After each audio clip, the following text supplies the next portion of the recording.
Hey, Royal Rough Riders. This is Mademoiselle Mosley again. I hope everybody is doing fine tonight. I want to speak about something that I feel is very important to understand is stop talking about your incubator. And I'm using it metaphorically in an aspect where that's where you laid for 9 months. But when you get on the outside and you experience everything that you experienced with the person whom was your incubator, which I'm using metaphorically, you want to say a lot of things about her that you don't fully understand about her. Now, I'm not saying every situation is right what was done to you by the individual which I'm using as incubator, but I'm going to tell you this. If you destroy the house, you also destroy the one who lives in the house. So you're actually destroying yourself. I'm going to get a little deeper on it. Because you're speaking against yourself. The walls that kept you within to nurture you before you got outside of those walls. If you destroy the house, you're destroying what was in the house, yourself. In a way which you're speaking ill of it. Even if the ill is true, speak positive because you're here right now, me and you.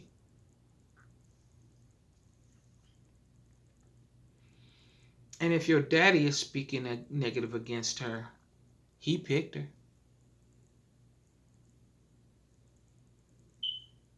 Or he allowed himself to be picked. So what does that say about him? And this is not to bring anybody down. This is to make you understand what we are doing when we're breaking each other down, right? Because sometimes we meet people at different levels of our life when we're not all together, or maybe we, insecure and we meet somebody and attach ourselves to this person and this person is not pure, even though that you were sure that this is the one for you because maybe that was the first one that gave you the attention that you needed and you thought that, oh, this is it out of desperation, and then you made a dedication. Okay, you married her or him. But maybe, and these are the words that I'm using, these are the words that I hear, so I'm going to relay it so you can understand it. He say she ain't shit. Maybe he wasn't shit.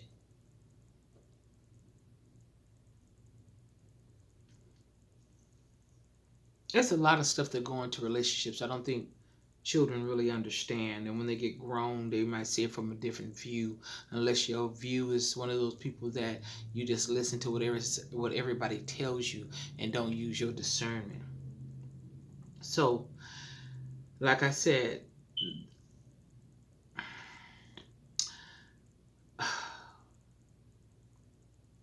maybe that's why he picked her.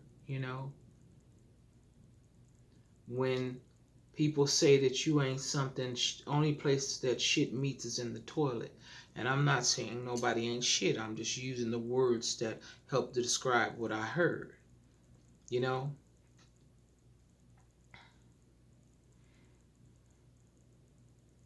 Whether a mother deserves it or not, that is the house you grew up in. Inside of her. That was the house you grew up in.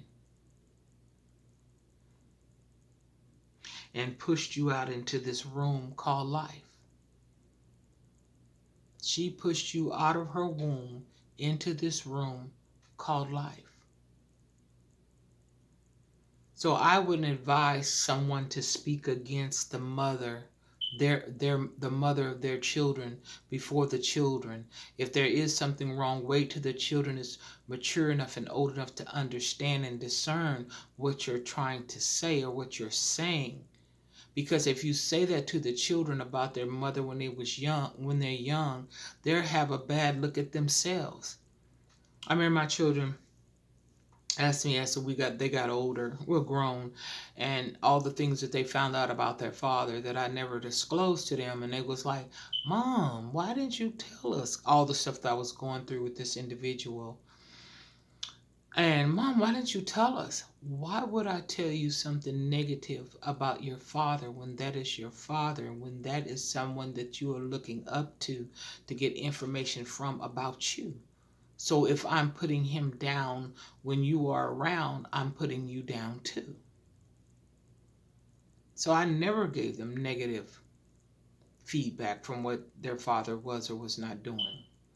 That has nothing to do with them and the aspects of which things are happening, because I don't want them to have a negative view of themselves. If that makes sense. Same thing about the mother. And if the advice you give it ain't beneficial and ain't gonna help, keep it to yourself. It ain't helping a child. You just mad pushing out your own frustration. So anyway, that is the house you grew up in, and she pushed you out into the room of life. She could have ended before the mission was complete. You didn't have to be here. She could have ended it before the mission was complete. Y'all know what I'm talking about. And some of y'all may say, "Oh, she should have," because all the stuff. No, don't say that about yourself. You were supposed to be here. So we're going to get it together. We're going to do the work to help ourselves to get to the point where we need to be, right? So if you weren't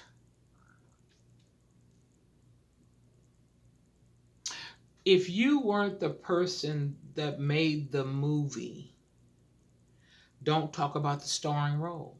See, you weren't there when the movie was made. You weren't there when your mother and father was courting each other and what she did and what he did, what she didn't do, what he didn't do.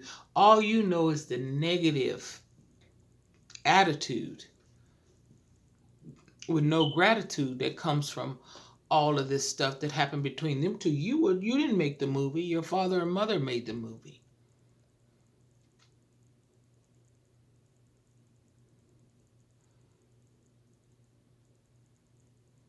You didn't make the movie.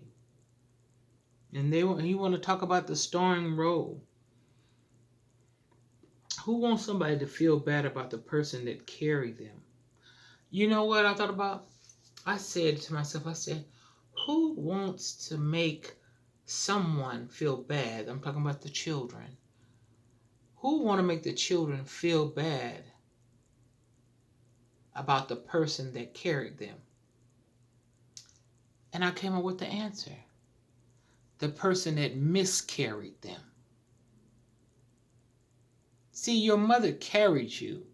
And if for some reason the situation between the mother and the father didn't work out how you wanted it to, or how you thought it to, or how they said they wanted it to, the reason why they're talking about misrepresenting the person who carried you is because they miscarried you. It was some reason why things happened the way they happened, why she was the way she was, why he accepted her wherever she was and however she was to procreate you, but you're only getting one side of the view. It's the person who miscarried you. See, in order for someone to feel better about the wrong things that they did, they got to put it on somebody else that they said that did something, the reason why they did what they did. No. You want to talk about the person who carried you so that you won't have to take what you miscarried. If that makes sense. You know, my mother and my father, I'm going to speak a little quick on that. When they procreated me, they were teenagers. So when I came about, the way they describe it to me, it was pure love. It wasn't games being played and all this type of stuff. He really loved my mother, and my mother, he wanted to marry my mother, but my mother was like, she didn't want to marry my father. Whatever reason, we didn't get off into it, but they never were married. And I seen my father throughout my life periodically, which I felt he was a really good person. I liked him. But what I'm saying to say that is that even though some people of age, they're still immature. They don't understand the fullness of the responsibility of being sexually active, and they start making children before they make themselves. They have not yet made themselves out to be who they want to be, but they're procreating, making children in the midst of all of that. So in the midst of all of that, that you making children and you aren't who you want to be or need to be, then it comes to a point where we disagree. Because we're growing past that little immature aspect of, oh, he fine, oh, she got a fat ass, or whatever the case may be. Now we got history. And then when we break up to the children, it's the mystery. Then you want to say, he ain't this and he wasn't that, and he want to say she ain't this and she ain't that. That is between you and her, that this and that. Talk to the children in a way that is going to be beneficial to them, even if you separate. You don't want to put that pressure on them to choose, or that pressure on them to feel less about themselves because you're talking bad about their mama or you're talking bad about their daddy. So be careful that you don't reject your incubator, that you don't allow negative things to get in the way of the person whom you procreated with. Because the creation, the child, is the most important thing at that point, because y'all know how the movie was made. Y'all know how it all got started, and maybe it shouldn't have got started.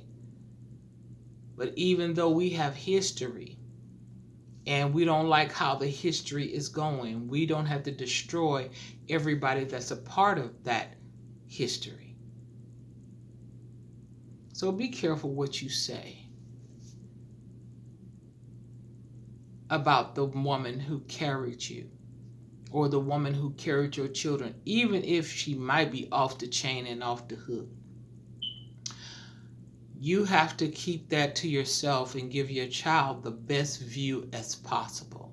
And sometimes the best view as possible is no view. And when I say no view, don't tell them anything negative about the individual. Just pour positivity into the child so the child has a better chance of living a life more fuller, more happier, and more pleasant, instead of carrying the incubator's load or the incubator's problems or situations that y'all created together on their back that has nothing to do with them.